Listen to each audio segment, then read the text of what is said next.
Stock market लगातार गिर रही है। ये मार्केट क्यों गिर रही है? तो अपने स्टॉक मार्केट में ये जो गिरावट आ रही है, ये जो क्रैश आ रहा है, ये किस लिए आ रहा है, इसके पीछे क्या मेजर रीजंस हैं, उनके बारे में इस वीडियो के अंदर हम बात करेंगे।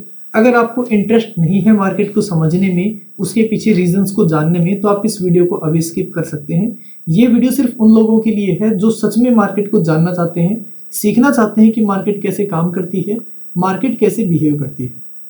तो चलिए वीडियो को शुरू करते हैं। नंबर 1 रीजन जिस कारण से अपनी स्टॉक मार्केट गिर रही है लगातार, यूएस का बॉन्ड यील्ड। तो यूएस के बॉन्ड यील्ड्स लगातार बढ़ रहे हैं। अराउंड 4.67% तक यूएस के बॉन्ड यील्ड बढ़ चुके हैं। यूएस के बॉन्ड यील्ड बढ़ने से इंडिया के अंदर जो फॉरेन इन्वेस्टर्स हैं वो अपना पैसा निकाल रहे हैं और यूएस के अंदर बॉन्ड यील्ड के अंदर अपना पैसा इन्वेस्ट कर रहे हैं, जिस कारण से एफआईआई की इंडिया के अंदर सेलिंग हो रही है। ये नंबर 2 रीजन भी है। साथ ही साथ इंडिया का बॉन्ड यील्ड भी अच्छा है। यूएस का अगर 4.6 है तो इंडिया का 6.76 है। फिर भी इंडिया से पैसा क्यों निकल रहा है? द रीजन इज रुपी के अंदर फॉल। यूएस डॉलर लगातार बढ़ता जा रहा है, इंडियन रुपीज लगातार गिरता जा रहा है। ये भी एक मेजर रीजन है कि जिस कारण से हमें मार्केट के अंदर क्रैश देखने को मिल रहा है।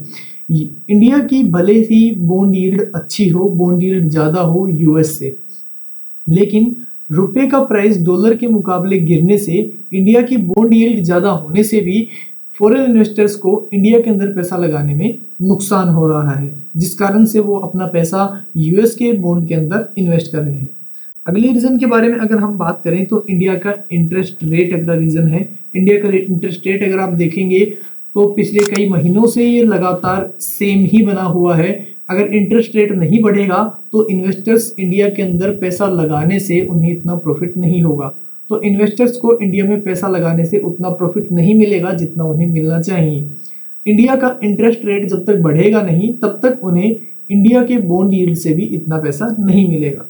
ये भी एक मेजर रीजन है। साथ ही साथ अगर हम बात करें क्वार्टरली रिजल्ट्स के बारे में, तो अभी जो क्वार्टरली रिजल्ट्स आए हैं ये पिछले क्वार्टरली रिजल्ट्स की तरह ही एस्टिमेट्स को बीट नहीं कर पाए। एस्टिमेट बहुत ज़्यादा थे, लेकिन क्वार्टरली रिजल्ट उन्हें बीट बिल्कुल भी नहीं कर पाए, जिस कारण से हमें मार्केट के अंदर एक नेगेटिव सेंटीमेंट इन्वेस्टर्स का देखने को मिल रहा है। अगर हम बात करें एसआईपीज के बारे में, क्योंकि एफआईआई पैसा निकाल रहे थे, लेकिन डीआईआई और म्यूचुअल फंड जैसे fund houses Indian stock market के अंदर लगातार पैसा इन्वेस्ट कर रहे थे। लेकिन अब जो ट्रेंड है वो हमें दिख रहा है कि इंडिया के अंदर एसआईपी जो है वो कम हो रही है। लगातार लोग एसआईपी रोक रहे हैं, बंद कर रहे हैं।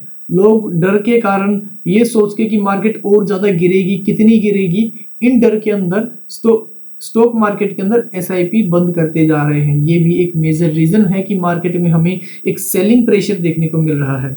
साथ ही साथ अगर हम बात करें यूएस के जो नए प्रेसिडेंट हैं डोनाल्ड ट्रंप, उन्होंने अभी ये घोषणा की है कि यूएस टैरिफ हाइक कर सकता है। अब टैरिफ हाइक होने से उसके नेबर जो कंट्रीज हैं उन्हें, साथ ही साथ इंडिया को भी बहुत बड़ा झटका लग सकता है। अगर टैरिफ हाइक होते हैं तो इंडिया जो चीजें यूएस को सर्विसेज प्रोवाइड करवाता है उसके अंदर हमें अच्छा टैक्स पे करना पड़ सकता है। साथ ही साथ बात करें इंडिया के बैंकिंग सेक्टर के बारे में, तो इंडिया के बैंकिंग सेक्टर की जो लोन ग्रोथ है, लोन ग्रोथ भी लगातार कम हो रही है। माइक्रो फाइनेंस लोन ज्यादा होने के कारण माइक्रो फाइनेंस लोन के अंदर डिफॉल्ट भी ज्यादा हो रहे हैं, जिस कारण से बैंकिंग सेक्टर के अंदर भी, जो इंडिया का सबसे इंपॉर्टेंट सेक्टर है, उसके अंदर हमें डाउन ग्रोथ या डिक्लाइन देखने को मिली है।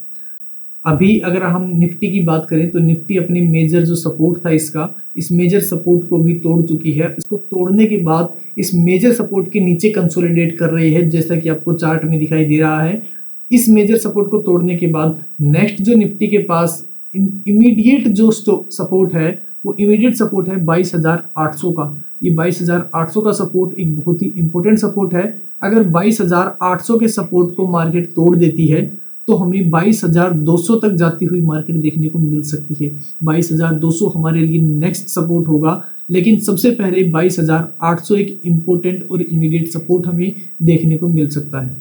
अगर हम बात करें वर्स्ट केस के बारे में कि मार्केट कितनी और गिर सकती है, तो मार्केट हमें 22,000 से 21,800 तक भी डाउन जाती हुई देखने को मिल सकती है। अगर इन दोनों सपोर्ट को मार्केट तोड़ देती है, सेंटीमेंट नेगेटिव बने रहते हैं और इंडिया के बजट के अंदर हमें कुछ अच्छा नहीं मिलता। तो ऐसे ही और जानकारी के लिए, ऐसे ही और अपडेट्स के लिए आप इस चैनल को सब्सक्राइब कर सकते हैं। अगर आप सीखते हुए आगे बढ़ना चाहते हैं तो इस चैनल को जरूर सब्सक्राइब कीजिए। Thank you so much. जय हिंद, जय भारत।